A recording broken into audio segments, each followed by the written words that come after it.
Je me présente, Iris Martinez, je suis l'une des deux lauréates du prix Pierre-Laurent Friet de 2019 hein, pour mon mémoire.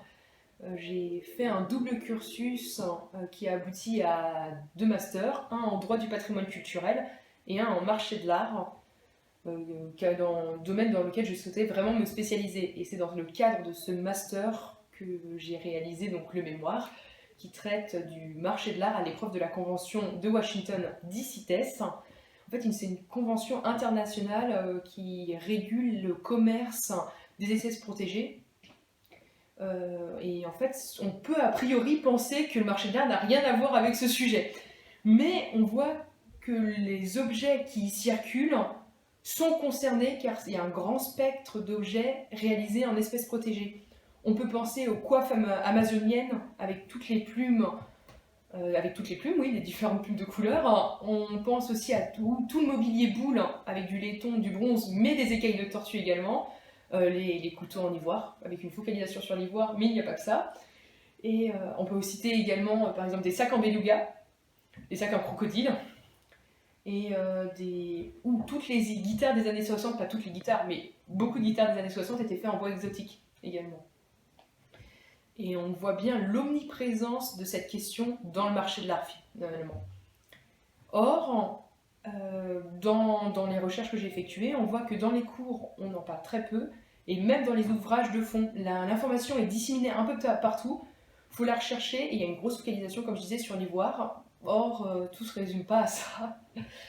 Et donc pour cela, il m'a fallu interviewer des professionnels. C'était nécessaire et indispensable pour interviewer. Donc ça va des commissaires-priseurs à des experts spécialisés dans l'art esquimau, l'art océanien et même donc en zoologie. Je suis allée voir également des transitaires, l'administration de l'Île-de-France qui délivre tous les documents pour la vente et pour la circulation.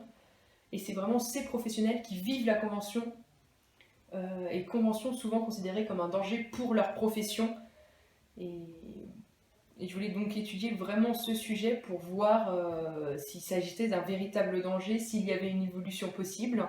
Donc cela m'a permis de bien comprendre la convention, de l'expliquer le plus clairement possible, alors que c'est un sujet, c'est un système extrêmement complexe, de l'analyser et de le critiquer.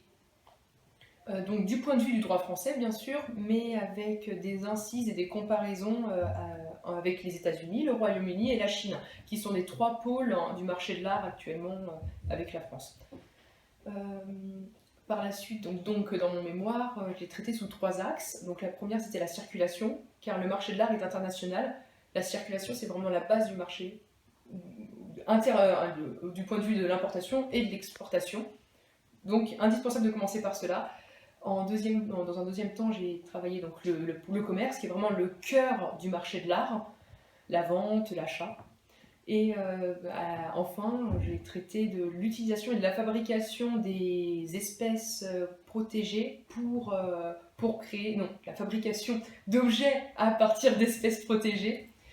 On peut penser tout de suite au métier de restaurateur, donc de mobilier par exemple, mais également tout de suite, on peut également penser à la fabrication d'instruments de musique, de piano beaucoup, mais pas que, de flûte, de violon, donc violoncelle, un grand panel. Et je vais même traiter. Alors, et le contexte de réalisation de ce mémoire a été un stage au sein du cabinet Griffe et Griffe, un cabinet d'expertise en objets d'art. Et c'est vraiment cette passion de l'objet qui m'a fait me tourner vers l'expertise. D'autant plus que ce cabinet a une polyvalence et une hétérogénéité d'action. On peut réaliser des expertises en vue d'assurance avant ou après sinistre ou en vue de vente. Donc vraiment un panel extrêmement intéressant d'activités et à la fin de ce stage j'ai été embauchée et vraiment que ça me permet de découvrir chaque jour de nouveaux objets et ça me passionne.